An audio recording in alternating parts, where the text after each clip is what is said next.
packet here. Yep. Okay, everybody here. We have, oh, Julie in person there. Michelle. Okay, we have 5 of us. Very good. So I will call the September 8th meeting of the Wenatchee School Board to order and move us right into our first agenda item, which is the consent agenda.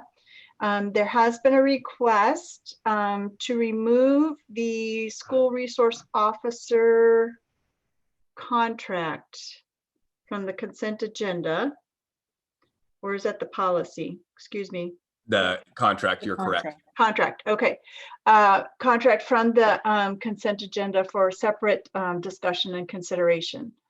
So given that, the rest of the agenda includes our minutes from our August 25th meeting, our vouchers and payroll, personnel report, surplus report, contracts minus that one, second reading on the SRO policy 4311, security upgrades for the dispensing change orders, security concrete change orders, and the July financial report. Is there a motion to approve the amended consent agenda? I'll move to approve the consent agenda minus the SRO agreement at this time. Okay, great. I will second. Okay, it's been moved and seconded. Is there any discussion? Okay, roll call. I almost forget that every single time. I'll go by roll call and signify by saying aye, please. Martin? Aye. Maria? Aye. Julie? Aye. Michelle? Aye. And I am also an aye. So that motion passes. Thank you. So now I guess we will discuss the SRO contract as a separate item. Do you want to do that right now at this time? Okay, Paul says thumbs up. So who wants to kick that off? I think Michelle. Yeah, I'll be glad to. So upon going through the agreement again today, I was looking at it and it makes reference to RCW 28A 320 124. And, you know, there are many things that the SROs need to do in terms of training, and that's kind of all lined out.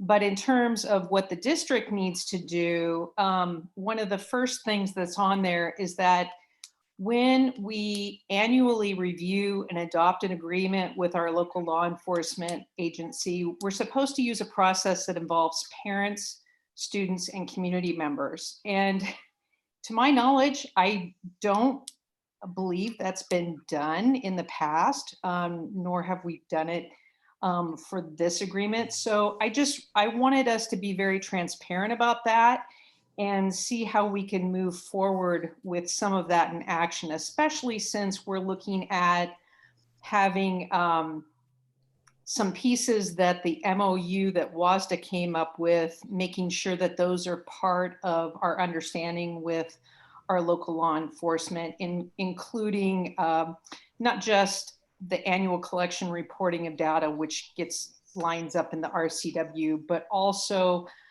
just in terms of if there are complaints or there has to be a grievance process. And I think it would behoove us to be very public about that and have students and parents and community members involved with that, so that because we haven't done that in the past and the RCW requires that we move forward with that piece involved. So I know that our contract, we just heard that our contract is actually kind of ending for last year, but I wonder if we could stipulate that in order for those other items to be developed, that we need to have a team of parents, students, and community members in working with those other pieces that need to be determined. So, and I'm just wondering what you all think about that, because I would like us to be compliant with the RCW. So, yeah, I guess, can I get clarification on what you mean? Make sure I'm not muted. in terms of what we're working with the parents and teachers and whatnot on, is it the process for reporting, or is it selection of the SRO, the agency we work with? Because a lot of that is just not within our control. So under the RCW, it says school districts that have a school resource officer program must annually review and adopt an agreement with the local enforcement agency using a process that involves parents, students, and community members. And then it says at a minimum, the agreement must incorporate the following elements. And then, you know, it's kind of the long list of things that we've already talked about: the training, the data, the grievance process, all those components. However, it clearly outlines in the RCW that we should be having parents, students, and community members involved in that. And to my knowledge, I don't believe that has been done in the past. And so I just want us to be transparent in moving forward, that for parts of the agreement, perhaps what we can do is look at this agreement and have a team of community members, parents, and students to kind of look at those pieces further, and then we can amend it if there are pieces that need to be amended, like say for the grievance process, because that hasn't been determined yet and needs to be part of our agreement. So if I could, you're right, it says all those things, obviously.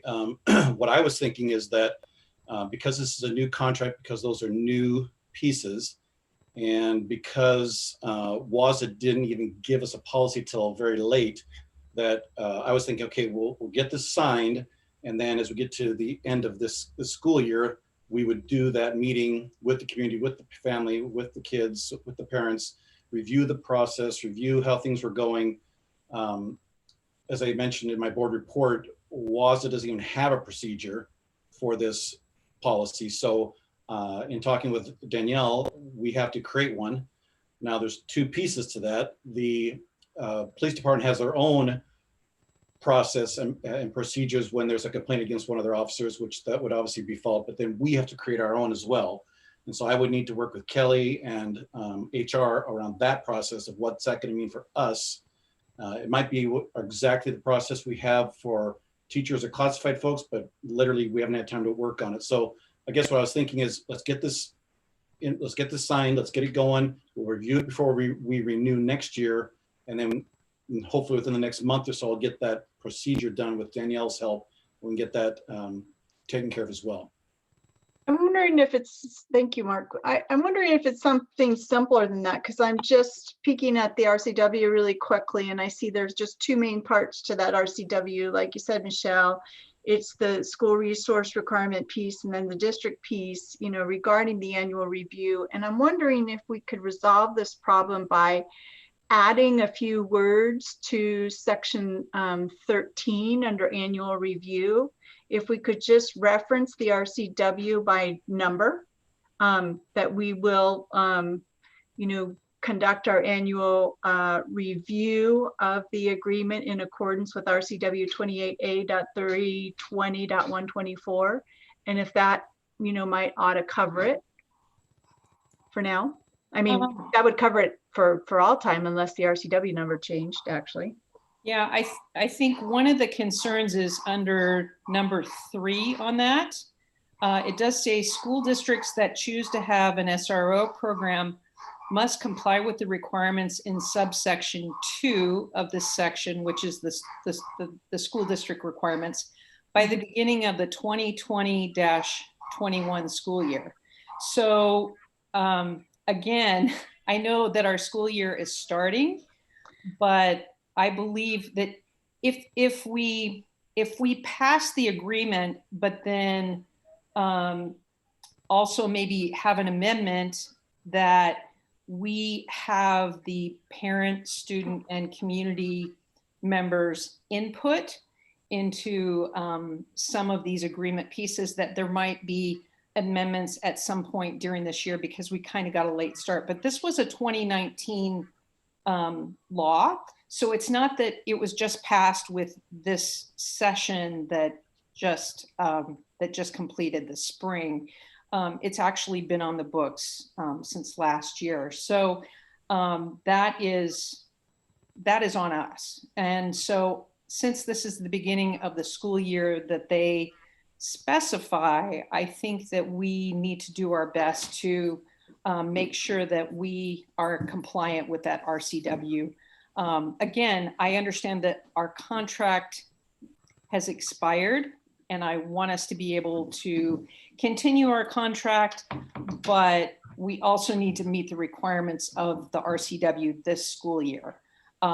So I would suggest that we think about how we're going to modify that to meet that RCW and be compliant with it. And additionally, our SROs are not specifically in our buildings right now doing their standard duties because of COVID. It kind of gives us a little bit of time to kind of get that done. So I don't, although I understand we don't have a contract right now, I'm okay approving the contract with amendments to come in the next coming months after we have some input that makes us compliant with RCW. I would like to ask a question. It seems to me there are three ways we can look at this. The actual policy makes no mention that I can see of the annual review. And that would seem to me to be the place that you would put in the requirement rather than in the MOU with the Wenatchee City Police, which has got, appears to me, the other references to the RCW. So one question is, do we need to change the policy or do we need to change the MOU? And the other one is, given that we are at this point, are we talking about simply writing the policies in MOU so that we can invite participation in the next renewal? Or are we asking ourselves whether we want to stop everything and open the whole renewal process to other participants right now? And I'm asking Michelle what she intends, what she's meaning by that. Well, the RCW does require, again, on point number 3, that our school districts that have the SRO program, that they should be complying with the requirements for the school districts at the beginning of this school year. So it's, if we are not fulfilling that this school year, we're not fulfilling what the RCW has mandated. So I would like to see that we are working with our community and parents and students in terms of this. And I get that it was passed as a law last year, but I think they gave us grace. But the fact that we didn't pick it up doesn't mean that we wouldn't be breaking the law if we don't follow that now. We would be breaking the law. So I would hope that, again, that we could, if we wanted to pass that now, so we have something under, so that we have a valid contract, but that we get to work right away on doing amendments with a group that could assist with the agreement to make sure that all parties are on board. And I think in this day and age, that makes sense. So I don't disagree with that necessarily. I would like to see us adopt it, but I think we can declare some type of exception based on our, emergency resolutions that we've adopted. I'm not looking at it right now, but I'm wondering if there's some flexibility in this COVID period where we can't physically get together and do these things. And clearly the priorities right now are just getting parents and teachers and students, focused on getting back into the classrooms. And so, I wish I had the resolution we adopted that have some of the forgiveness of, laws and policies and whatever in play. But I think that can be, it's not a bad faith non-compliance, but it's just kind of an emergency. We sort of can't do that right at this very time. But I agree, we're not excused from doing it. We should endeavor to get it done as soon as we can. And you know, certainly for next year's agreement, but. I think ideally, And I'll- before our students are back in the buildings, I think this should be happening. And we've all been doing Zoom meetings. I don't think that, I understand that we're not doing it this week, which is, you know, the second week of school, but I think in the next month, as people get into their routines, and certainly we could put something out that parents and students and community members who want to be part of that process, we could start that now, and in the next month we could have something up, and then if we're starting to enter the buildings in the next month or so, then we're at least in the process of that and finalizing that, hopefully. I don't see this as something needing a year-long process, but I do think that it would make sense that we could have a group meet by Zoom, just like we are right now. So I don't think it requires that we have an in-person meeting. So what I'm hearing is if you could approve this contract, I will figure out how to put together some kind of a Zoom meeting where we're getting input on the contract. And as I'm looking at this, I think 23.4, which says any modification of this agreement must be in writing and executed by both parties, is our, I guess, avenue to make any amendments or changes that we deem necessary based upon that feedback that you're talking about. And then at the same time, as I said, I work with our attorney and Kelly on a grievance process, a complaint process for our procedure. Does that work for everybody? Mhm. I think that belongs in the policy and in the procedure, yes. And I also would leave it to staff, you know, I don't want to overburden you with all, we've got so much on our plates right now with getting back to the school year. We're going to be launching, you know, our strategic visioning process soon. And I don't want to, I want us to do this. I want it in there, definitely. You know, we need to follow the law. But I don't want to drop everything else in order to make this happen. So I think a reasonable schedule of implementing is, you know, what we should move forward with. And I would rely on Mark and Paul to advise us as to what is a reasonable schedule to accomplish fulfillment of the RCW. Mark, do we have a timeline from legal in terms of when they would have the grievance process written up for procedure? No, we just talked about it last week. And I was going to work with Kelly first and then get it to legal to have them review. Okay. So, I mean, we can get that done, I think, relatively quickly. The tricky part is going to be the mesh between our processes and police department's processes, but we can get it done pretty quickly, I think. If not the next board meeting, the one after that for sure. Great.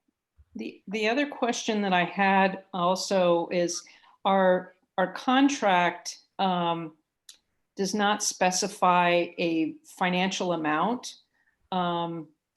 And we haven't heard a specific amount compared to last year. I believe it came out in a meeting, but I know this agreement under number 5 for financing and consideration lists kind of all the features of it, the salary, overtime, and benefits, but there's no cost spelled out. And for transparency, I think it would be helpful, at least in the first year, that to say this amount, and then that can be amended as it goes forward each year.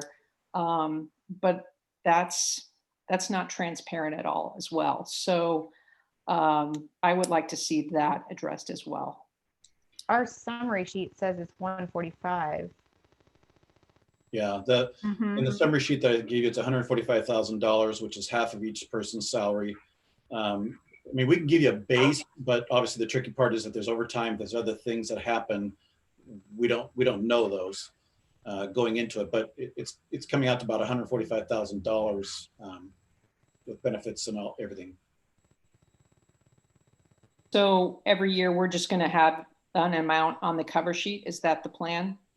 If the base increases, then we would obviously change the number and share that with you. Yes. I don't believe the base changed this year from last year because that's the same number. My recollection is the same number we had last year. I don't think it's unreasonable to have an agreement to share the cost 50-50. We have the ability to terminate annually. Normally, two responsible parties would talk to each other about their budgets. You could be informational to answer questions from the board, and it seems to me that's perfectly satisfactory. Well, and the police collective bargaining agreement would be a public record that we'd have access to, so we'd know what to expect over the 3-year life of their contract if we're using their rates. So I think we can get there. So just in terms of our transparency as a district, though, that's where we're going to have our amount is on the cover sheet. Is that correct? We can do that every year. Yep. Well, I think at a minimum, we need to do that every year, right? Yeah. I mean, Sure, we can do that. okay. Thank you. Yeah, it's there now. It's on the summary and it's on the cover sheet and it's on also on the sheet listing all the contracts that the amount is up there as well. So it's in a public record. Yeah, I mean, and like I said, the police department will run a different annual year than we do. So for them, Right. it's splitting a year. So they don't know necessarily their insurance benefits that may be trickled down through part of it. So I could see why we'll have an appreciation for what salary changes might be and some of those things, but maybe not exact enough to put in our agreement, more Right. clearly. No, I just want to be sure that we are documenting, and I did miss seeing that on the cover sheet. So thank you for pointing that out. And I appreciate that will be updated every year. So, Okay, all right. great. So we did pull this from the consent agenda, so it does require separate action. Is there a motion to approve this item? So I'll move for approval of the item with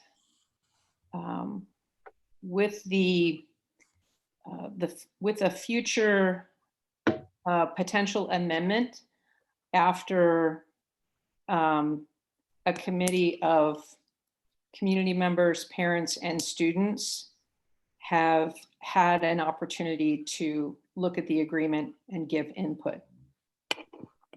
Does that make sense? No. I mean, well, if others have a potential motion, I guess the other consideration I would say is that we approve it for a shorter amount of time, say like through December 31st. And then that gives us a window of 4 months to have that done. Isn't every agreement we adopt subject to some amendment at some point? I think it's sort of redundant and unnecessary to add into the motion that we might make an amendment. I think we should approve it, and then we're directing staff to work on the committee and bring forward the grievance policy and so on and so forth. We've directed staff to do that work and to bring it forward in a reasonable time frame. So Laura, that's where I was going. I'm suggesting 2 motions, one to approve. My recommendation would be we'd do one to approve the agreement as drafted, and a second motion to direct staff to move forward with implementing the work required by the statute for potential subsequent amendment to the contract. Do it in 2 kind of clean parts. I would support that. Great. Okay, could we have one motion, please? So I'll make a motion that we approve the SRO agreement as drafted. Great. Is there a second? I'll second. Go ahead. Is there any further discussion? Okay. signify by saying aye if you approve or nay if you do not. Martin, Aye. Maria, Aye. Julie, Aye.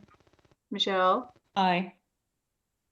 and I am also aye. So that motion carries. So I heard mention of a second motion. Is there a second motion? Julie, No did you motion want to from make that? So my suggestion, and Michelle, you can help me with this, is I make a motion for the superintendent to direct staff to create a committee as required by statute to develop policies to potentially amend the SRO agreement. Do you need the RCW number? I don't have it in front of me. So- 28.320.124. And you know, That one. Lisa, I would just chime in and saying, why don't you just reach consensus to direct me? It's the same piece. There you go. Now we don't have an action. Yeah. 'Cause I'm worried because I don't have an action item on my agenda Oh, okay. that we're doing something. So I would just give me take a quick consensus. You're directing the superintendent to review the WAC and making sure that we're achieving all of the necessary legal outcomes and that we would report back to you in a timely fashion. Can we Great. just raise our hands and say, Is that where we are? Yes. Everybody? Yeah. let's Yeah. follow that? Okay. Super duper. Thank you. Got it. Thank you. All Put that in righty. the minutes. Thank you. All righty. So we're moving back to our agenda and we have citizen comment. Do we have any citizens to comment? I see chatting, but I don't know. I never look at chatting during the meeting. Oh, Ron says no public comment. Okay. So next item, special presentations. We're going to talk about our strategic plan outline now. Right. Thank you, Laura. Diana is going to present the presentation to you, so we're not jumping over the top of each other as we're going through this. But we're excited to re-engage in this process. I mean, harken back to last year when we were doing the values conversation and we were really starting to move down the road of the strategic plan. We were able to come back and really engage community members through different surveys, through myself being out in the community with Diana, capturing just a significant amount of data that Diana and I shared with you back in June. That too will be used in our efforts to really, by the end of the year, have the soft launch of the new strategic plan. But Diana is going to walk you through our presentation, and at any point, ask questions. And then we will be back together. I believe it's September, Kim, 21st for a workshop from 1 to 3 o'clock to really start putting some more meat on the bones of our strategic plan. So Diana, you want to share your screen and take it from here? I will, absolutely. So let's get in here. Bear with me while we convert. Everybody see my screen? I hope it gets bigger.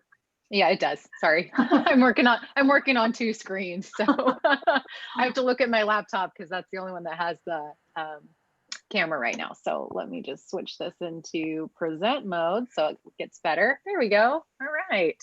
Mhm. So thanks, Paul, for the lead in. Yes, I'm going to be reviewing with you just an overview of some of the components of strategic planning. This is not a full exhaustive list, but really the ones that are relevant to the board at this time. So we're going to just jump right into this.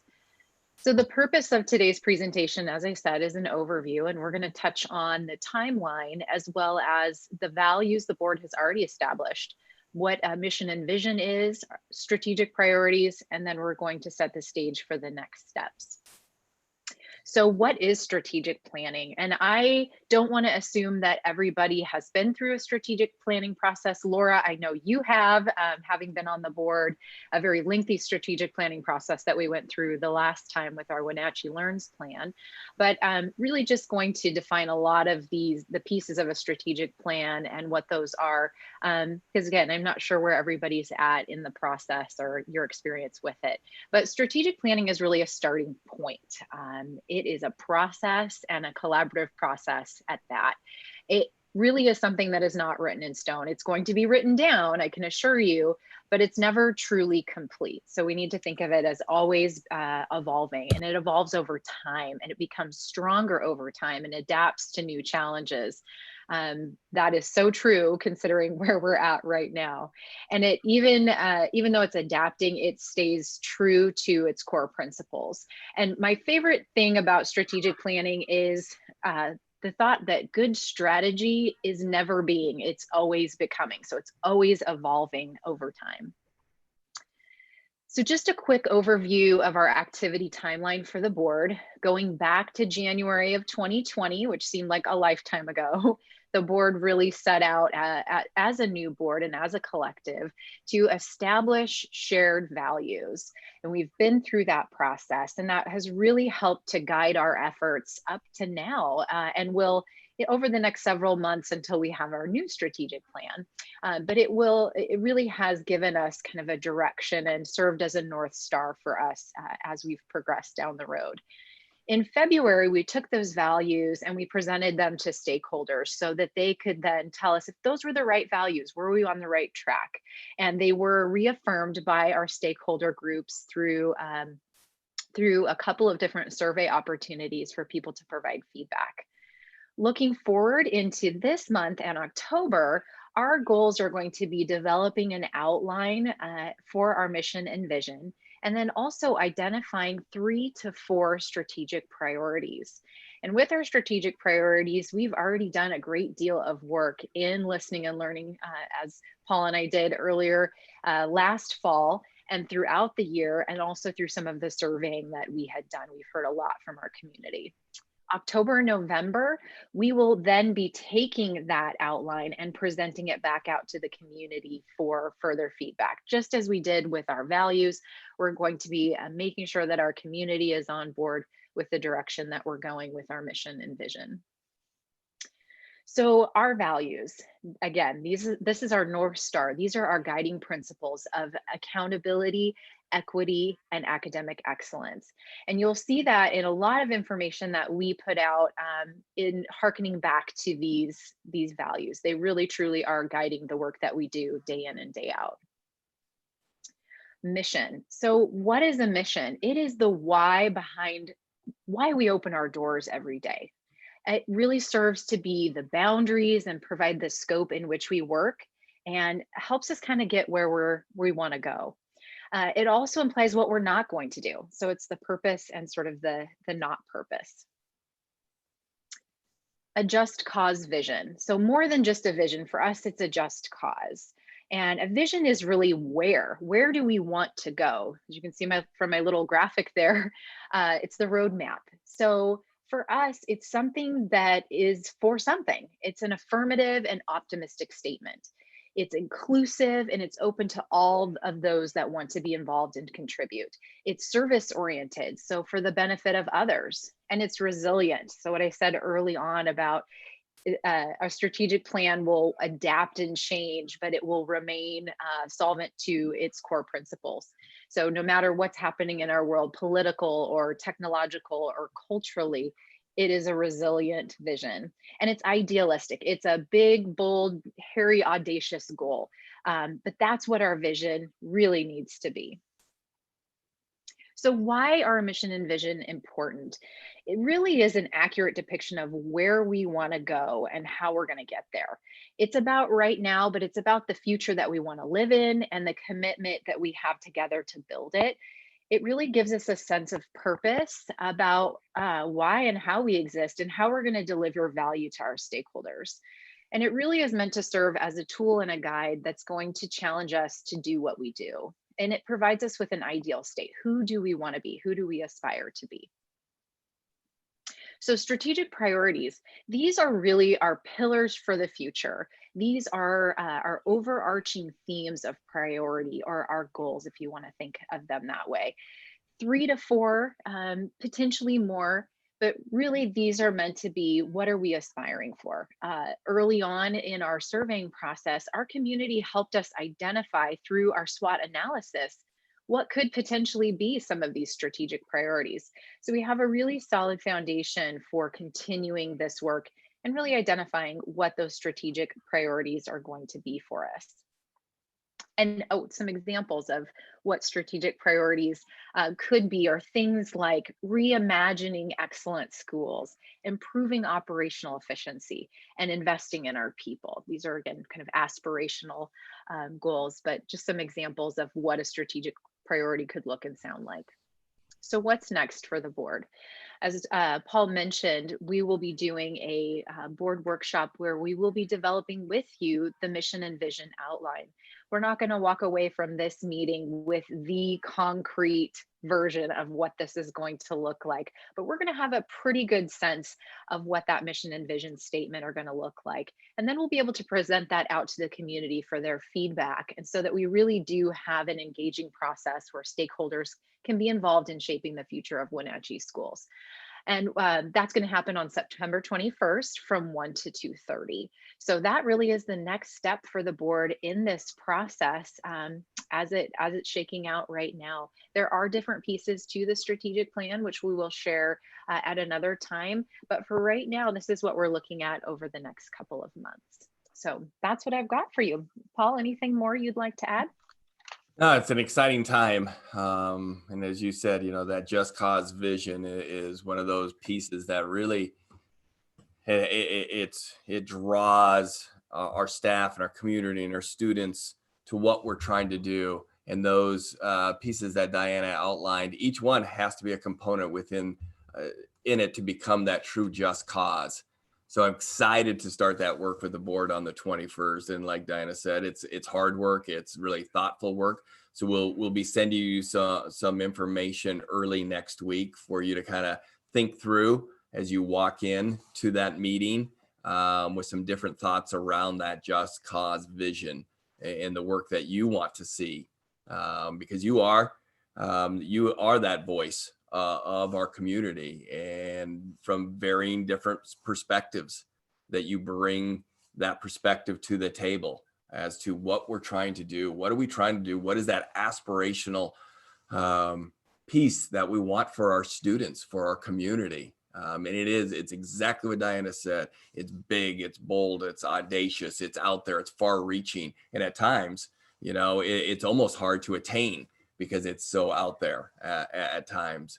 So I'll be sending you some information on that work, but it's time. We need to get moving on this. COVID, no COVID, we have to have this in place as we look into the years coming forward. So board members, questions for Diana, myself?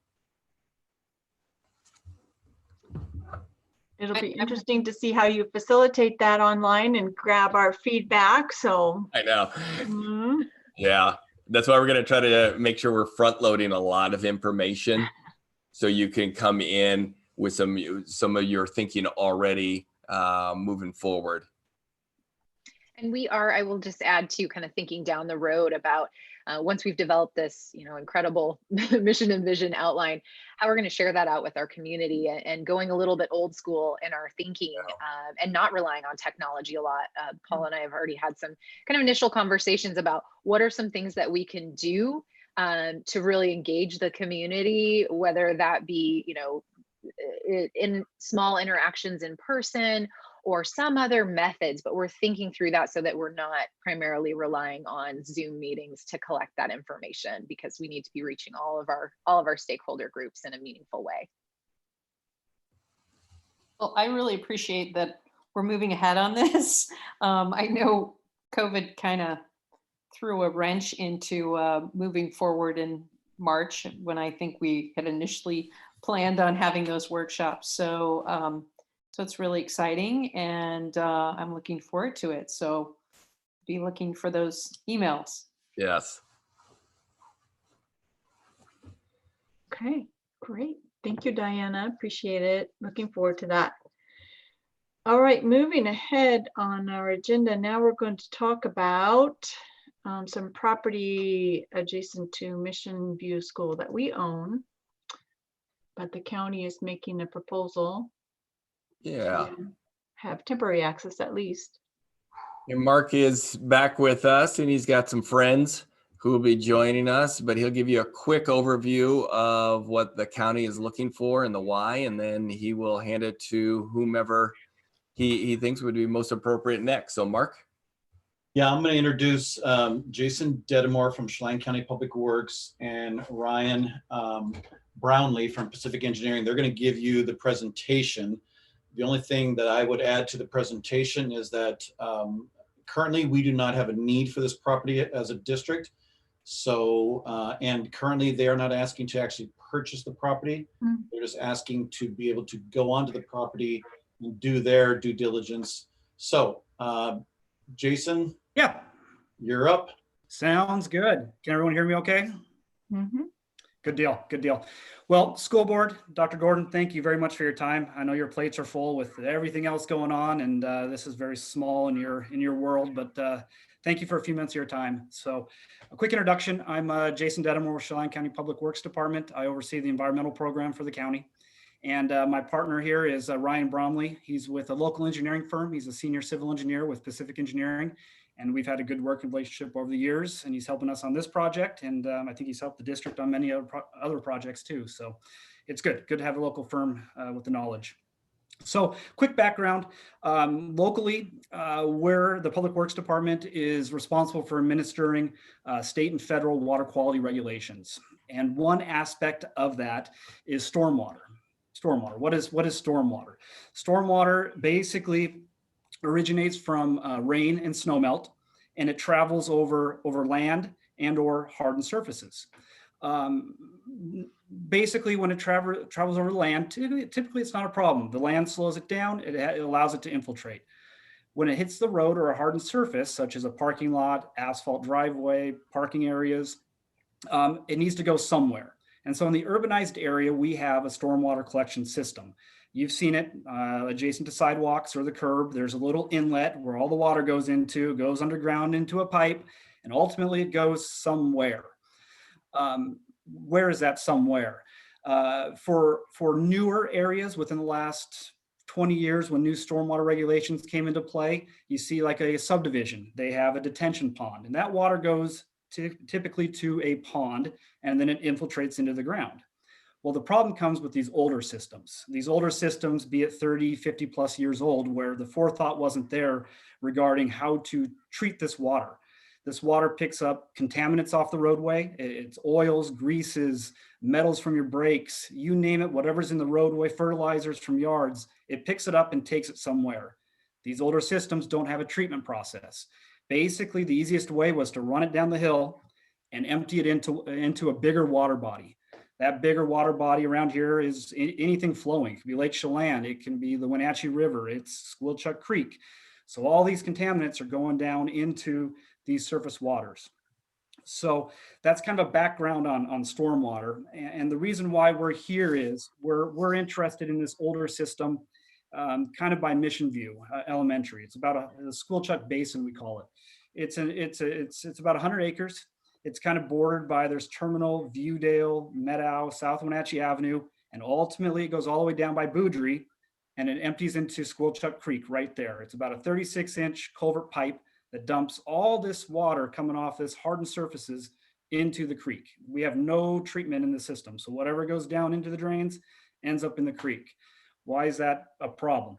Well, Squilchuck Creek is home to several endangered fish species. You have Drake salmon, you also have steelhead, and then you have resident trout, and you have coho salmon. So a lot of fish use this. And so when these contaminants hurt reproduction, it hurts the mortality of the juveniles, and so it causes a big problem. And so over the last couple of years, we've partnered with the Department of Ecology to look at this basin. And we've received about $750,000 over the years, and we're nearing completion on one water quality project down below by Boudry Street. We're going to basically cut into the pipes and start adding these water quality treatment technologies to clean the water, some of the water, before it empties out into Squilchuck Creek. But it's not enough. We need to start looking up above, up by Mission View and further up the hill, on how to treat some of this water coming through the system. And so recently with the grant funding, we've hired Pacific Engineering, Ryan here, to take a look at this basin. What kind of opportunities are out there for us to improve water quality, improve this water before it enters Squilchuck Creek? And so with that, I brought Ryan aboard to give you a quick summary on what he is investigating and kind of where we're looking at going with this project and future capital improvement projects to the stormwater system in the Squilchuck Basin. So Ryan, do you want to take it away? Yeah, thanks Jason, and thanks everybody for letting me talk about our project here.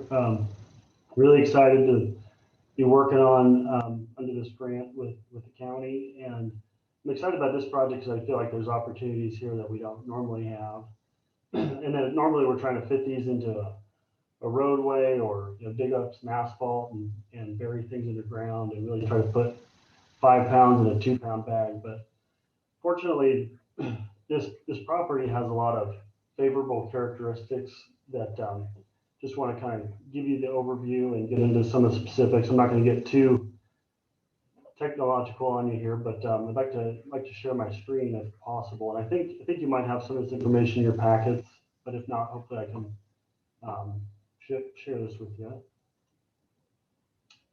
So I presume you see the screen here. So this is a vicinity map of kind of the area we're looking at. So give you the lay of the land. We have Mission View Elementary here, Wenatchee Avenue, Terminal Street. This I believe they actually call Marker Street here. But the parcel we're interested in is this red shaped triangle. It's actually part of the Mission View parcel, but it's isolated, it's separate, and it's undeveloped. It's not really being used for much of a purpose. But the reason it's advantageous to us is the storm drain that Jason mentioned runs right down Terminal Street here, right by that red parcel there. And it flows down the page to Squilchuck Creek, which is about a 1/4 mile away. And the current property, as I mentioned, it's undeveloped. The characteristics are, sand and gravel, various vegetation. I'd say it's very typical of undeveloped land that you see around town. This is a view from Marker Street looking down, so there's just some shrubs and things, and it's hard to identify how this property could really be used for much of a purpose in the future. But again, it's got really favorable characteristics for us because the storm drain goes right by the property. There's some elevation drop, which is nice for our hydraulics and making it work. It's a nice long shape, so it works for this swale concept that I'll try to explain in a moment. And again, it doesn't apparently serve much of a purpose, at least not at present. So what a biofiltration swale is, it's really a vegetated lined channel that stormwater flows through. You see these along the side of the freeway often, see them in parking lots. Not super glamorous, but I get excited about them because it helps fulfill those environmental benefits. Really, again, at the end of the day, this is really a fish project. It's to benefit aquatic resources in Squilchuck Creek. So what we're trying to do is clean the stormwater runoff from the roads, particularly a retrofit project to address something development that occurred prior to modern regulations. But nonetheless, rainwater flows off of our paved surfaces. It flows through these vegetated swales, and most of the pollutants that we're targeting attach themselves to sediments. So whether it's sand that was deposited over the winter or whatnot, it attaches to that, flows through the stormwater, and then as it flows through the vegetation, it settles out and it's cleaner by the time it leaves, and also works to collect oils and the roots uptake through a process. But just wanted to kind of show some examples of similar type projects. So these two photos in the top and bottom on the right are actually projects that Pacific had worked on. This is at Saddle Rock Trailhead, the gateway project up there. So there's similar type facilities. These were at the end of construction, so prior to being vegetated. These other examples are, I believe this is down near the Loop Trail. This is a swale. Again, it doesn't look super glamorous there, but I want to kind of show a vegetated example. So at the end of the day, the character would be improved and it would serve a function, which is really kind of what we're going for. We also prepared a concept drawing. This is very preliminary, but it shows how we potentially use the site. I apologize, it gets really sort of engineer looking here, but kind of want to describe, we have Wenatchee Avenue over here. This is Marker Avenue and Terminal Avenue, and the school is down over here. So this dark line represents the storm pipe that we would intercept that storm pipe that would flow through this swale, be recaptured, and then conveyed back down to Squilchuck Creek. So that's the project in a nutshell. And again, as I think was alluded to, what we really want to do is investigate this property further, perform some due diligence on it, see whether it truly suits our needs. I am happy to answer any questions as well, if it's all right.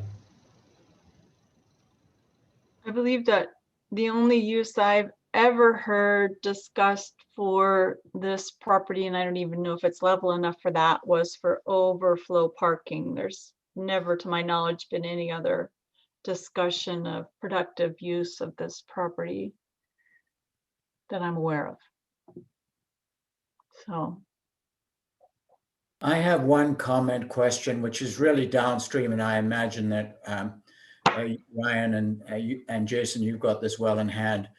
In some of the sketches, it looks like at certain times of the year, you'll actually have a ponding catchment. It's particularly close to an elementary school where children can be careful. I've got a history of knowing about over 30 years catchment ponds that have problems, safety. And I assume that would be a high priority for you. Definitely. Yeah, we'd have to look at fencing and stuff like that. Yeah. We don't want any trouble with it.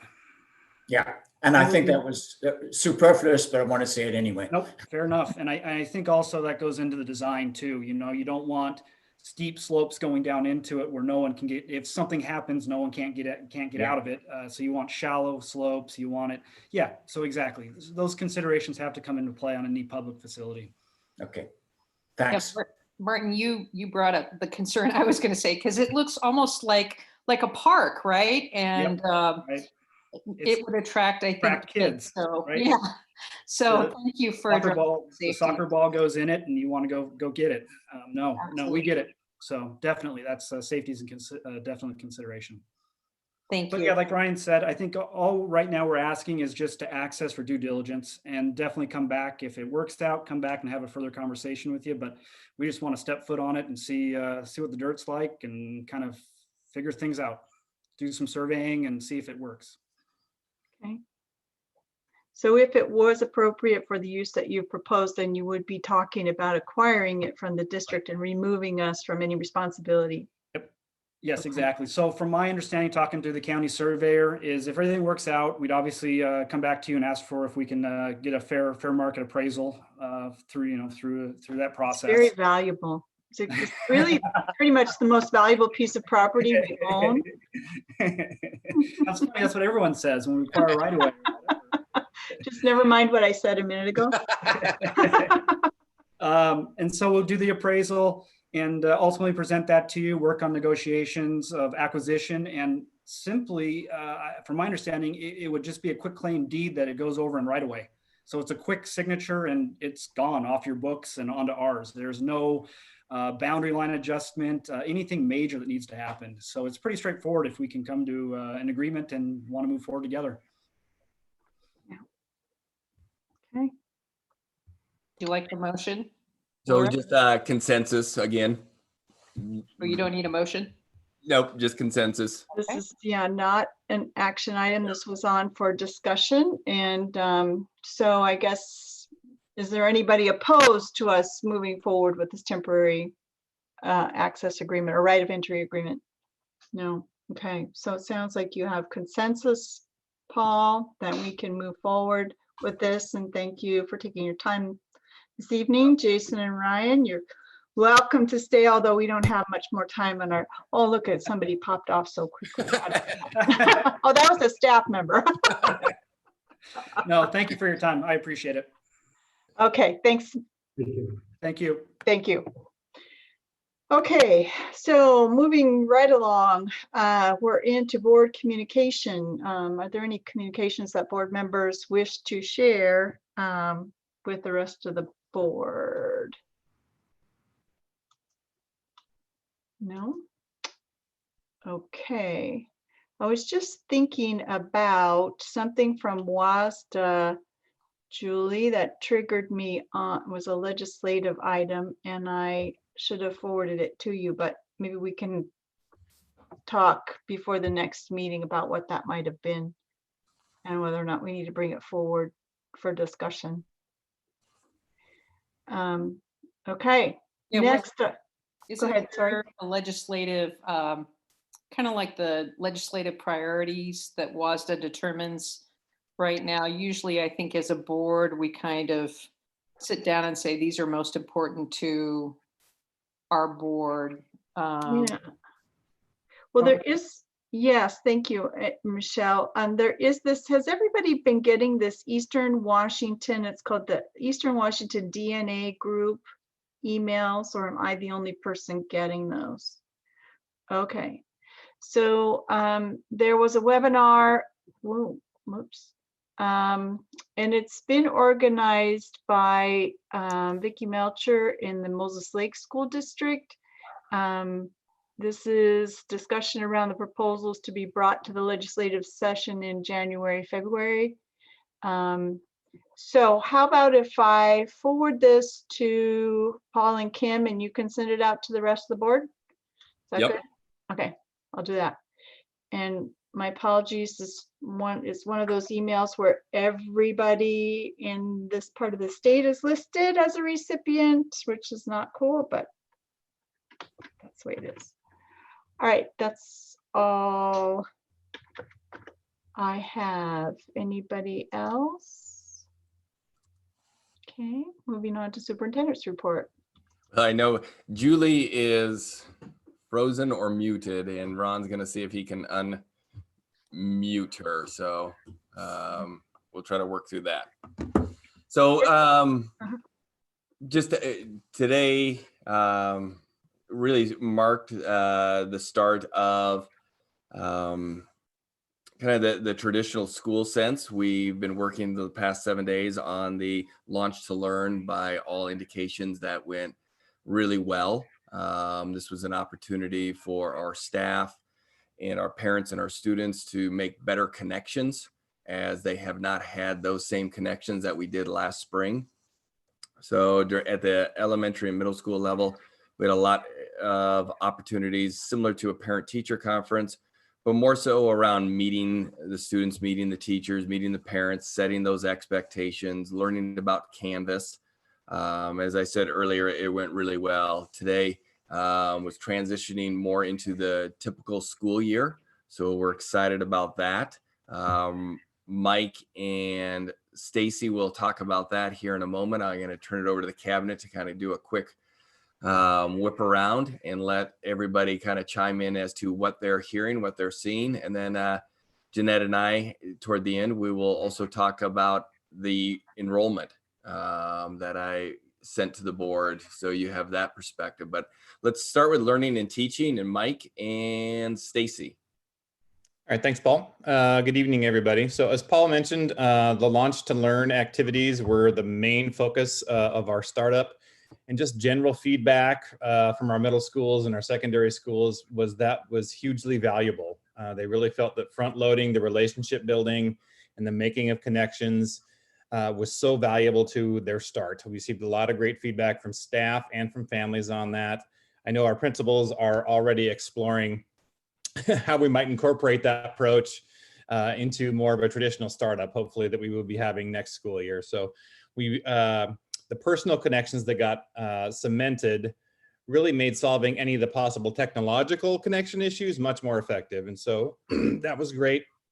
Some of our teachers, quite honestly, are still needing some support on the technical side of Continuous Learning 2.0. Ron and his team have done a fabulous job so far, and they will continue to plan for differentiated support. The scope of the shift that our educators have made is, it has been vast. And so as Paul frequently says, we will continue to focus on supporting our big people so that they can support our little people. Just a few anecdotes from out in the field. Wenatchee High School, hearing from parents and students that they very much appreciate not only the quantity, but also the quality of the communication that's coming out of Wenatchee High School, but also from the district itself. Parents are really feeling like they are in the loop and appreciative of that.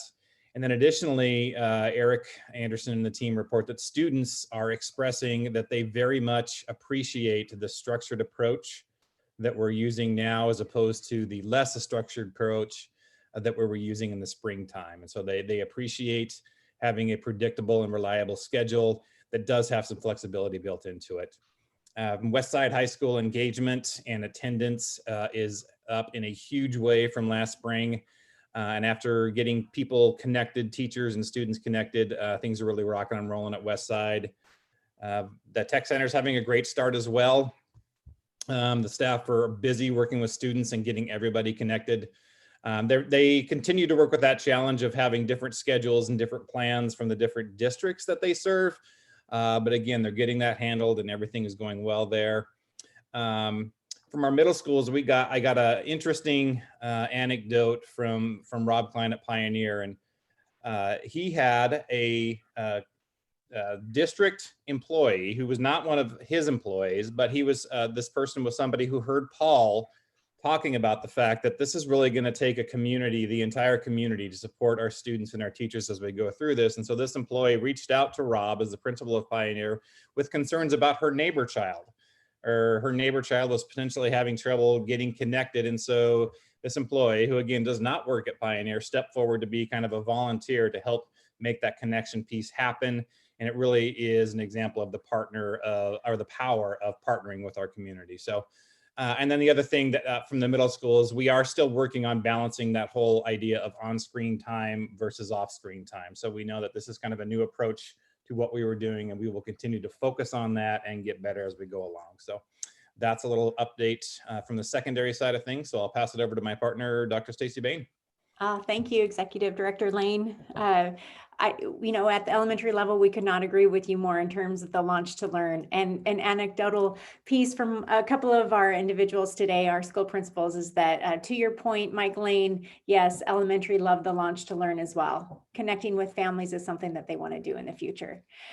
So Mike and I are busy with learning and teaching. COVID is not stopping learning and teaching, and it's not stopping the tenacity and the excitement around building a literate community. Today, we had an opportunity, the professional learning team had an opportunity to meet with over 70 individuals online. It was optional for an hour and a half to talk about reading science practices. We now have enough information in terms of our Google, my desk just went down, the Google Drive to be equivalent to a publishing team. So in terms of K-5 resources, we're just rocking and rolling. And it's evident that we are very, very excited to ensure that all scholars can read at high levels, because again, we had over 70 participants today that participated in optional professional learning. Who does that the first week of school on the first day of teaching? So we're super excited. Our learning and teaching team will provide more internal training to our staff for grades 3 through 5 tomorrow. And then adolescent readers will tackle that on Thursday. So we'll just continue to move ahead with efficacious practices and ensuring that our knowledge and practices are such that all scholars can succeed.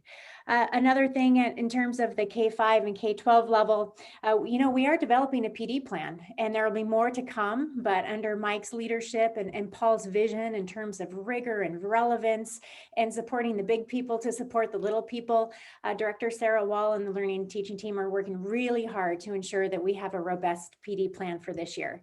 So one question that we continue to think about is not only can scholars read at high levels, but can they perform mathematically at high levels?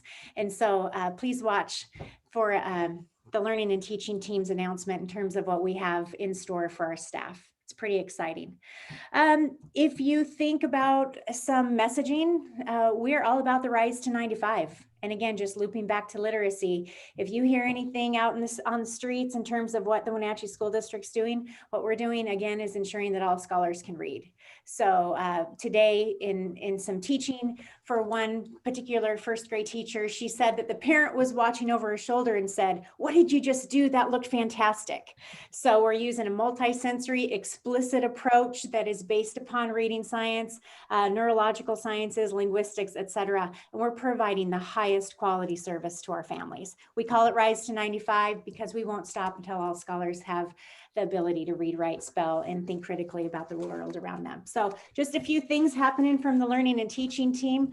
I want to just thank you for the opportunity to serve. I want to thank Mike Lane for the leadership that I learned from him and Paul's leadership every day and the executive sponsorship from the board. Thank you so much.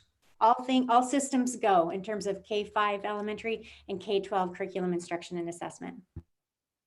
Nice job, Learning and Teaching. Is there any questions that the board has for Mike or Stace?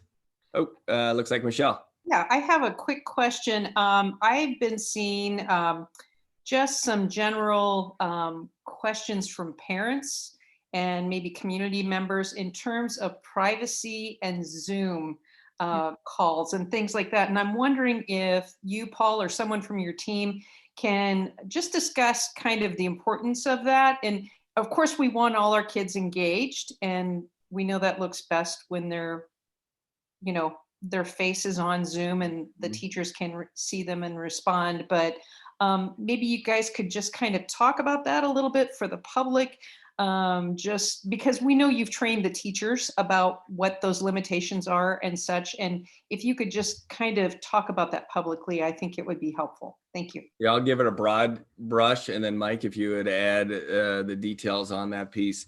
So one of the things that are critical to us is that every one of our students feel safe. And that sounds different when we're talking about in their homes and pieces, but that we want them to be able to feel like if they want to turn on their cameras, they can. We want our students to turn on their cameras, but we also want them to know that they have to feel safe doing that. We had a really good article that was circulated around the country, quite honestly, and that we were able to benefit from it because there are these opportunities for us to remember that we always don't know what's happening in the life of any other person. And for the student to be forced to share their screen can really put them into some significant trauma. Again, some students don't want to be sharing their background of what's occurring in their lives for whatever reasons. And it's not, many people think that I'm talking on economic lines. I'm not. The trauma goes across all socioeconomic lines. So we encourage our students to do that, to be on screen, because we do want to see their smiling faces, but we also recognize every student has a right to make sure that camera is off. So we've talked to our staff, we've talked to our principals about those pieces. There's going to be a point in time in the coming weeks where we're going to be working on recording instruction and posting our instruction for students to be able to look at it later on in that evening to add to what Mike's talked about, a little bit more flexibility. But that comes with some rules on it because like all of us, our names are on the screen. And so we have to work with our educators, making sure what are those rules of the road, because that can be shared, not just within Canvas, it can be shared out there in the world. And we have those student privacy acts that we must adhere to. And students 13 years and younger do not get the rights to waive their rights So those are pieces that we take very seriously and why we're going slowly. And I recognize, I think there have been a couple community members who have been upset with our way of going down this road, allowing students to make a choice around showing the camera or not. But I think it's still the right decision for each of the students. Mike? Yeah, I would just reiterate what Paul said, that this is really more about adopting a trauma-informed approach and much less about if somebody's embarrassed about how their hair looks or you know, they're embarrassed about the background in their house. That's much less what this is about. And so I would be happy to share with the board an article that will give you a different view and a deeper view on the issue about forcing people to turn their cameras on and the connection there between that and past trauma. So I will happily do that.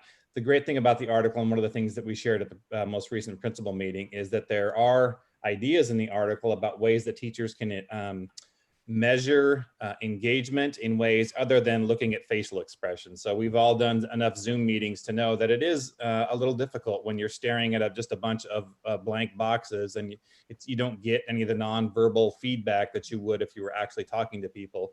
And that's hard, but there are other ways to make sure that people are with you. And so the article that we gave to our principals, we've given it to them twice and asked them to send that out to their teachers so they can start having conversations in their teacher teams. It lays out some of the different ways that you can get people engaged and make sure that they're engaged even if their cameras are off. So that's just a little bit more information on that. Michelle, thank you for the question. No, thank you for addressing it. I appreciate both of you chiming in and giving the public kind of a broader view of that particular aspect of teaching online. Yeah. Thanks. Thank you. I'd like to get a bit of utilization information in 3 areas, if you can give any kind of quantitative description. Basically, high-risk students who are using buildings to do their online courses, ditto for IEP, and the participation in direct parent, student, teacher, get to know yourselves at all ages as we launch the program. In those 3 areas, I'd just like to get an idea of what the utilizations were. So we'll start with the educational advocates, where principals are just now having those conversations within their building. First and foremost with the students who we found cannot connect, no matter what. They live up in a canyon, no matter what Ron and his team have done, we cannot get them connected at all. So principals, so our response to this is that it's at the building level. The principals will connect with their executive director. They'll have those conversations and they will continue to move students forward into our buildings as they see that educational justice piece. Tricia and her team, and I'll have Mike jump into this a little bit more, continue to really be thoughtful about students with IEPs and where does that play into as we go down this road. Your third one, sorry, Martin. The opportunity for parents and students to meet face-to-face to get to know their teachers. You've got to remember, I am isolated, so yeah. I don't know whether you had desks in the playground or what went on. And just quickly on the other 2, it sounds like you are still preparing, not executing in both of my first 2 questions. Yes. Okay. Yeah. And it helped having the Launch to Learn because of those connections, and we were able to problem solve or remove barriers.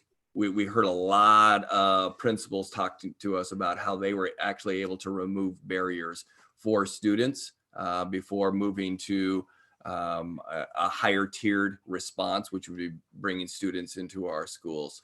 But Mike and Stacy, on the attendance rate by parents coming to our Launch to Learning, what did that look like from your perspective and what you've heard from principals? Pretty high rate, or? What I've heard is pretty high rate. Martin, I don't have the exact numbers for you. I mean, the goal at the middle school and the elementary schools was to meet with every parent and every family. And that's one of the things that our principals talked about was a dramatic difference than a traditional start to the school year, as we are literally meeting with every single one of our families and getting to know each one of our students and each one of our families and make sure that they are connected. So I'll have to get you the actual number tomorrow or later in the week. Well, don't rush. And I said a quantitative picture because it's not only how much effort we put in, but how receptive families were to that effort. It's it takes two hands to have a handshake, and it'd be good to know whether we're hitting 80 or whether we're disappointed in how many people got in or what. Just a quantitative picture. Great. Okay, Stacy. Yes, I would echo the same thing that Mike just said. I would be happy to get the K-5 number to the school board as well. One number that I can provide is not how many people showed up to the Launch to Learn, which was our on-site opportunity to meet with parents, but I do know that we only have 5 out of a couple of thousand of elementary school students. We've only had 5 that have not participated in some type of experience with us for all 7 elementaries plus Valley Academy. So thinking about that, that's a really good number. So I can maybe surmise, but I wouldn't want to assume that we had very, very high turnout. No, that's great. And thank you. Yeah. Just a quick anecdotal one. I was sitting in my office one day doing some different pieces, and we had a principal from Orchard, Miss Tanya Brown, came over. And she was super excited. I told Mike she came in like a tornado because she had to get back to her building, but she wanted to share a story that occurred within her building. Last year, a young person was struggling mightily to connect to the point where there was really no connection at all. And this person was one of their first Launch to Learning meetings. And the student is still connecting, still engaging. They know more about the young person's situation than ever before because of these relationships. And they were one of those people that were able to remove some barriers that was stopping he or she from participating with us. I'm telling you, Ms. Brown was on cloud 9. Because it is exactly what Mike and Stacy said. It's about each individual kid making those connections, because everybody has something a little bit different, a little more unique that we need to work through. But we have incredible staff members who are just rocking it. So really, really proud of them. But those are the kind of stories we're hearing. Yeah, feedback I heard from families and teachers actually was that they just loved that family on one teacher and communication, introduction, however you want to phrase that, and they want that to continue. We want this to happen every year. How can we do this? And that's one of those learnings that's going to come out of this. It really is. It's really that silver lining that Mike and Stacy, along partnering with our principals, will figure that out, because that I'm totally with you, Laura. We've heard that a number of times, the positivity of what Launch to Learning was. And honestly, we could take all the credit for it. This really was principals who championed this and saying, hey, we need to think about this piece a little bit differently. So super proud of our team and the work that they're doing. Yeah, good job, everybody. Yep. Mark, any other quick highlights from operations? Just you saw in the board summary, we had a tripling of our food served the kids, so that was really, really good news. Great job to Chris and his crew. So just wanted to call that out. That was great. Mm-hmm. Yeah, that was great news to see those numbers skyrocket again. We need those keep going. Ron, a little bit of technology. Okay, so a couple of updates for the board. Thank you for hearing some updates. Technology's been, as you can guess, slightly busy the last few weeks. We have just received almost 1,000 new devices of our initial shipment. Those are in buildings, and buildings are making plans on how to get those out to the kids who still need them across the board. We expect another couple large shipments in the next week or so. To accommodate those families. We are down to really those families where we have some families who are not getting connected, but it isn't because of the systems we have in place. We're down to a few families who have just extraneous issues, whatever those might be, with location, with the setup of their home network, with other devices in the home. But we're now at a point of trying to figure out how do we engage these particular students, because they're very few and far between. And we either, are going to work on bringing them in, potentially figuring out other ways of providing internet service for them. One of my goals in the next few weeks is to collaborate with our local internet service providers and provide them not direction, but just give them a heads up. Here's what Wenatchee School District's trying to do with our devices to make sure they can better support the families, because there are a few families who are having some connection difficulties that are beyond our control. It has something to do with a setting on a router, a setting on a Wi-Fi setup in a household, and we can't go in that house and fix that. So we're just trying to, we're gonna start hitting more of those situations, I think, now that most people are online, most people are logged in, they've overcome that barrier in most cases. So now it's going to be kind of just a trickle in of type of support that's very unique, differentiated, but our whole systems are working pretty well. To give you an idea just how well Canvas is being received and how well it's working, I just looked at today's analytics from Canvas. From today only, Wenatchee High School had 175,000 views on their Canvas sites from students and staff, parents. So, and that's one building. So it's being very well used. It's also being very reliable. Likewise, our Zoom meetings, we have little things here and there, but it's more of a learning curve. It's more of a getting used to, like Mike said, talking to boxes and figuring how that works. But technologically, our systems seem to be doing what they're supposed to be doing.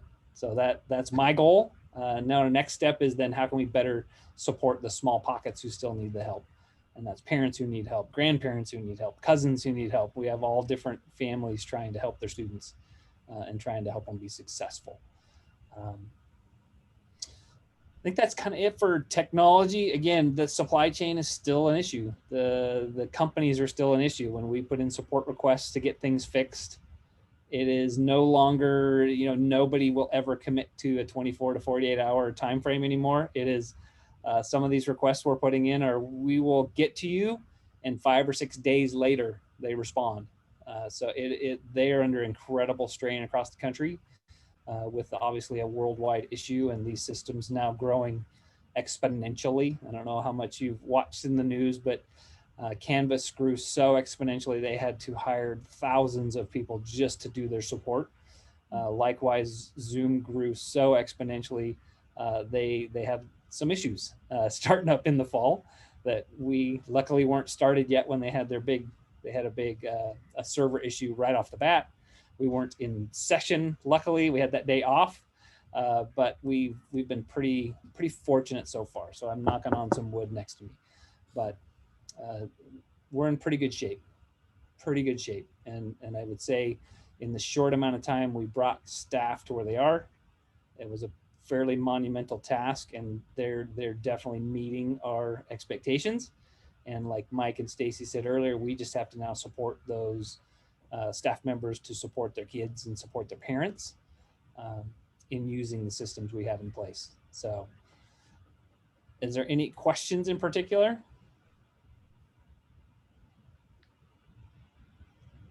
Okay. Nice. Thank you, sir. Thank you. Kelly, any update? No, Mike and Stacy did a good job summing it all up. All right. Diana, on communication. Yeah, absolutely. So we talked a lot about relationships, and it's been my pleasure to get out there and film our teachers teaching. So I've done home visits, I've been in classrooms, and I'm just getting started. Our campaign is showing my side of the screen. So while parents and students are sort of living their side and they're learning, we really wanted to showcase the incredible instruction that's happening by our teachers in their homes and in their classrooms to really engage students. So I spent the first week really covering more of that. What does social emotional learning look like via Zoom and via Canvas? And so that's been really fun. You've probably seen on Facebook a couple of our video clips. I try and do at least a still photo of some of our our teachers in action, because I think that just really captures the heart in a lot of ways. They were so excited to see their kids, and it was really an honor for me to sort of peek into their classroom and be a guest. But you know, we've covered the music teacher at Columbia teaching the kids their school song for the first time. A math teacher talking to her kids at an algebra class at Wenatchee High School about pets, and just really getting to know her students before really launching this week into that full-on learning. A kindergarten classroom where they stood up and they did the Pledge of Allegiance, and you know, they're talking about filling each other's buckets with kindness. And then today, an avid teacher teaching for Wenatchee Internet Academy that was really helping her students become college and career ready already in the 5th grade with organizing their paperwork and talking about STEM and defining what that is. So I'm excited to be able to capture those pieces and share that out with our community and the public so they can see how hard our educators really are working, but the engagement that's happening on their side of the screen. And also today had a great meeting with some of our Latino community leaders. We've started a regular meeting time with them, and really the purpose of this is to make sure that we're coming together and we're talking through challenges that we're having with remote learning, and we're working together on ways that we can address that. And one of the outcomes from today's meeting will happen next Thursday at 6:30, and we'll be hosting a Zoom and Canvas training for childcare providers. And that's not just, you know, maybe our partners at the YMCA, but it's in-home care providers.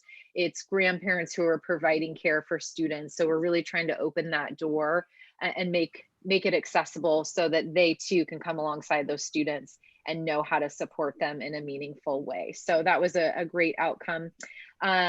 2, we're really going to be focusing on telling our story. And as I mentioned in the whole my side of the screen, we want to show our staff doing amazing things. They're supporting families. They're really doing everything that they can to make sure that students are connecting and being successful. And so you'll continue to see stories coming out of the district office, highlighting the work that our social support services staff are doing, our SROs, our teachers for advocacy with students, and making sure that we're really letting the community know that we are using our resources, we're being good stewards, but we're also making sure that we're engaging relentlessly with our families. So a few other things here and there, and just really supporting our enrollment, which I know we'll be getting to next, but making sure that we're letting our homeschool families who've chosen that pathway know that Valley Academy is available for them. And that 2, we are here to support students no matter where they are on their educational pathway. And if it has led them somewhere else, Wenatchee School District will continue to be here to support them when they're ready for us. So with that, I'm done. Any questions for me? Thank you. I just want to say thank you to the whole district as a whole and Diana, because the effort of reaching our community as a whole has just been very visible.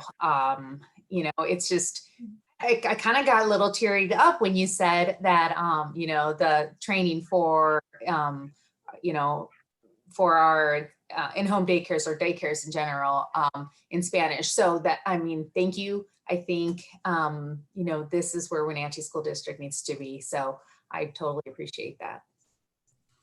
You bet. It's my honor. And it was great to have that meeting and then walk down the hall, because Nadia Bush was on that meeting too. We met halfway and we go, what day are we picking to do this? We're doing it next week. So we're trying to take action on those things really quickly. And we appreciate the collaboration from our community partners to help move us in that direction. Yep. As Mike said at the beginning, it's just about partnerships. We can't do this by ourselves. And before we get into Jeanette in enrollment, you know, one of the things I don't want to do is sugarcoat how hard this is for parents. Our staff I couldn't ask for a better group of people to be doing the hard work that they're doing. But I don't want to sugarcoat this, how hard this has to be for our parents. I've had emails from a grandparent who's having to work with her grandchildren at home, and heard from parents who have two young, I mean, 2-month-old, younger, and other students in the house, and it's hard and it's frustrating, and they want to get our students back into school so they can get back and doing their lives too. So I just want to make sure our community hears me. I recognize, I empathize with each and every one of you. And again, this does not cross this crosses all socioeconomic lines, how challenging at-home learning is. We're working our tails off. We're trying to deliver the best instruction possible in an online world. But no, every one of us recognize and thank our parents, our guardians, the daycare for supporting our students, because this is truly, in the history of education, the greatest partnership ever, because it doesn't work when we consistently think about some of our youngest learners. And how challenging that must be to have a 5-year-old in front of a computer screen, and the incredible hard work it has to be for a teacher to try to engage those 17 to 22 5-year-olds, all at once, and trying to do that. So I just want to make sure you hear a lot of positivity, because our staff, they're working hard.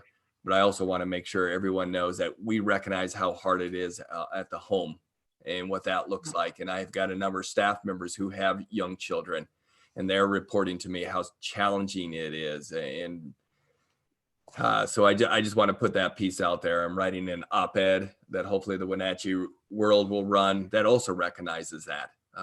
Proud of our staff, but also super proud of our parents, our guardians, and others who are supporting us down this journey. So I just wanted to make sure I put that out there. Paul, can I? Please.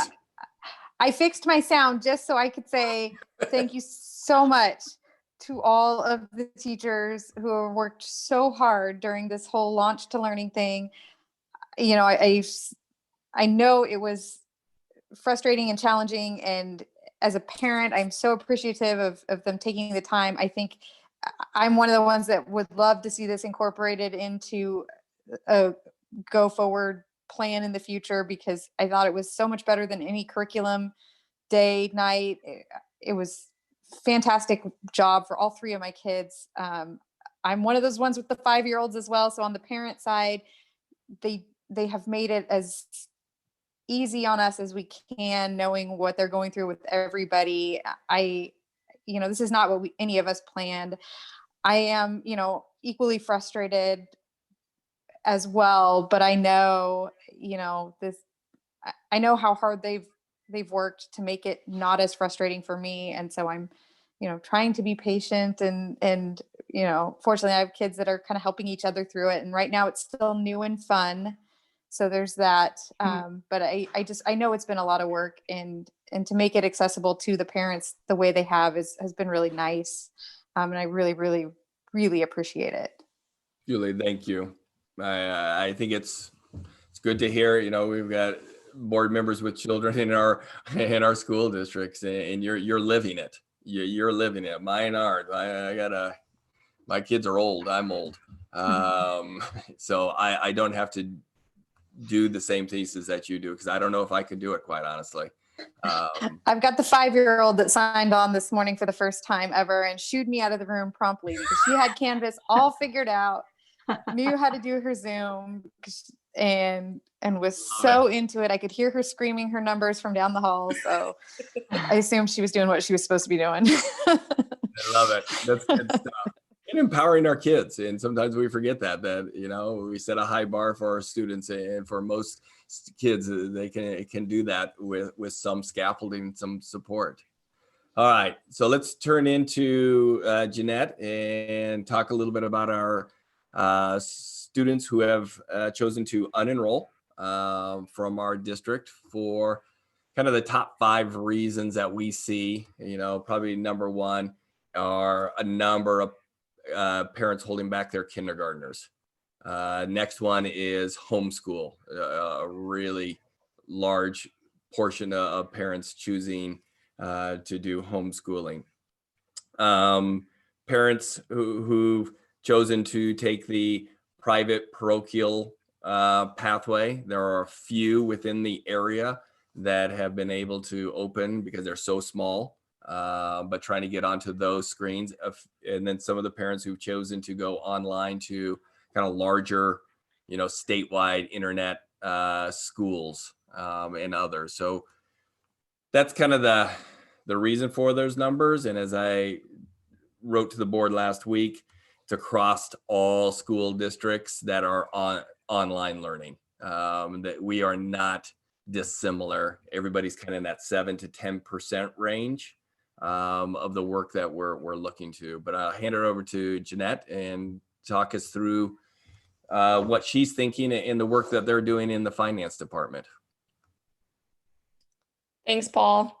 The good news last, I guess, or not so good news in this case, unfortunately. But yeah, as Paul mentioned, we're significantly down in enrollment. And so we are definitely closely monitoring the situation. Last week we were monitoring it literally day by day, looking at the building enrollments, looking at all the different programs, everything, every single day. So today was our first official count day for state funding. And so we'll have those numbers in the morning, I believe. They will probably be in my inbox later this evening, actually, as the team finishes that work up. So definitely hard work within that department, and as well at all the buildings too. It's a lot of work to put into that. Just so the board knows and the public knows, we are closely monitoring the situation. We are definitely looking at the numbers consistently. We'll be monitoring them more frequently than monthly. Normally we would have monthly enrollment. We will be doing more frequent enrollment checks throughout this year. Just monitoring the situation. This is a school year that is very different than any other school year we have had in recent history. And then also, hopefully it's going to be just a 1-year thing. I'm really hoping we go back to normal next year. So we're just monitoring the situation. There's a lot of different variables that go into enrollment, including what our staffing is, and including, if we come back to hybrid or not, just a lot of different things. And it's not just a 1-day snapshot for funding. It's an enrollment day every single month, and those are averaged out. And so we do have the opportunity, if we do see an increase in students, our funding can, go up as a result of that. But we are making sure that we're being conservative with our projections, and that we're planning, hopefully this month's count is our worst case scenario. That's really what we're hoping for. And we're going to be planning based on that number. And we're working on plans within the finance department, and myself working with Paul to really absorb those hits, and looking at all the different avenues that we can, I guess, absorb that revenue decrease all across the system. So whether that's just natural savings due to being online, or other areas of savings. So we're really putting that plan into place. We'll be communicating with the board as that goes forward, and just really trying to be good fiscal agents for the district and for the community at large too. One of the things that I appreciated what Jeanette has already done, when I went down into her office early this morning, as you can imagine, I'm like, hello, I'm here. Let's talk numbers. Her and her team are already looking at all those pieces that are possibly underspent. But what I appreciate about what they're doing is saying, okay, we're going to look at it in a couple different ways. We're back in 3 months. We're back in 5 months. We're back in 6 months. Because the last thing we want to do is just assume we know what's going to happen. And that way we're able to give the board better perspective on what we think is possible with the finances. We want to make sure the board has all the information and our community has all the information. But I just sincerely appreciated how Jeanette just took a really methodical way of approaching this. Okay, here's our number as we know of today. And then let's start looking at what will probably be underspent, but then not going too crazy and saying, oh yeah, we're going to be able to have this amount, because that's the easy solution for today. But she's really being very thoughtful about it. Board members, questions on this topic? I really appreciate the heads up that, our numbers have kind of dropped that amount. And, hopefully over time, we'll see some people joining back to Valley and boosting our numbers. And hopefully we'll get back in the classroom and some people will come back. But I just appreciate all the different scenarios. And can I just say my heart is really happy with the whole Launch to Learn. I didn't share that, but it's just so good to hear all that feedback from students and teachers and parents that, yes, we love this and we want to keep this. And all those relationship connections, they matter. So I just want to thank Paul, your entire team, every employee. I know everybody's working hard. And I just want to mention, in case anybody checked the WSD website, OSPI has a link on that you can look at the whole state to see how everybody's learning. Over 96% of students are learning remotely in our state right now. So we're all in this. 96% of us, have that same struggle that we're online only. So it's a tough boat to be in, but we're going to get through this, and we're going to support our staff and our students the best we can, and hope that COVID doesn't last forever and that we can get back in our classrooms. So, but I can't thank Paul and your team and and all the staff enough. I know everybody is just working their tails off, and I know the parents are working their tails off, and I know the kids are working their tails off. So I just wanted to say that. So sorry. No, Jeanette, I don't have any questions for Jeanette, but you're doing a great job of coming up with different scenarios. And thank you for your hard work. Thank you so much, Michelle. Other questions, comments? We'll always take more praise. I did hear a positive comment that came to me secondhand from a teacher who appreciated our recommitment, I guess it is, to the Wonders curriculum. And we're really feeling like there were lots of great resources within that curriculum, and we're grateful that they had access to it. So love hearing that. I was glad to hear that as well. Yeah. I just think what Stacy and Sarah and teams down in learning and teaching are really helping our educators have a deep understanding of reading and then how to use the curriculum even at a higher rate than ever before. Mm-hmm. And that's what gets me excited about the work that's happening in learning and teaching. It's pretty exciting. Yeah, it is nice. It's nice to know that foundationally, as we have gone, forward through the years, the different board configurations have always, sort of asked the question, what are the online options? What are the online resources? And, I feel like we've always made sure that was available. And so that when we got to this place, there were some things that were already available. Yeah. We didn't have to spend additional funds to acquire them. And that felt good. Well, and thinking about our students knew it, our staff knew. So, to not have everything brand new. Yeah. Huge. For our staff to know a number of those tech pieces, because boards in the past, administrations have really been thoughtful about, we need some, the books, but we also need some of our curriculum online and accessible to students all the time. So that's good to hear. Mm-hmm. Maria? I just, again, like Julie as a parent, today was just, for my family, it was an amazing day. No, sat through, like, this is the first time I've seen him sit in front of the computer without, trying to wander off, me having to redirect. So I think the structure of having, the teachers trying to simulate a school day really engaged him. So, kudos to the teachers out there. It was first time using Zoom for quite a few today. That went off.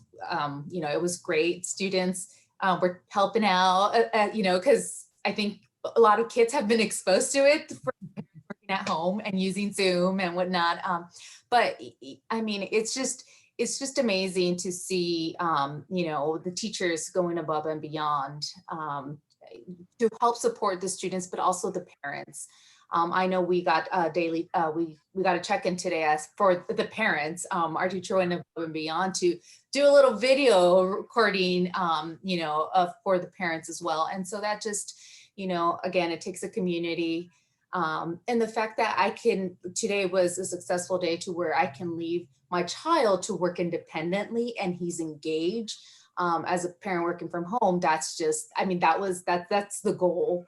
So I think hopefully their parents had the same experience. I know, we'll get there eventually. But yeah, kudos. It was just awesome day for us today. So. Wow. That does an old superintendent good, because it was honestly one of the days that I was really nervous about. I told my wife, well, tomorrow's kind of that real, we're at it. And I wanted to hear those types of pieces, and hopefully that's the story we're hearing across our district, that our kids are more engaged, kind of what Julie was talking about and what you're talking about, Maria, where it's they're with their teachers and it feels like school, even though it's at home, it still has that feeling. I'm learning, which is the most important thing that we want accomplished here. So that's good stuff. Great. All right. We are good. All right. So our next time together, since we canceled our photos for tomorrow, we have an agenda planning meeting on Monday the 14th. And Maria, you're on for that. I might possibly talk to you about rescheduling. We were supposed to go camping at Lake Chelan. Don't know how that's going to be going now. But yeah, if it looks like we're going, I might circle around with you and Paul to see if we could do something, or maybe I'll just be on the phone. So after that, we have, let's see, the 21st from that 1 to 3 for our strategic planning workshop. And then our next board meeting is the 22nd. And I think that is pretty much it. And then just for one more heads up for the rest of the month, Michelle is on for agenda planning on the 28th. And that takes us through the end of the month. Okay. Awesome, everybody.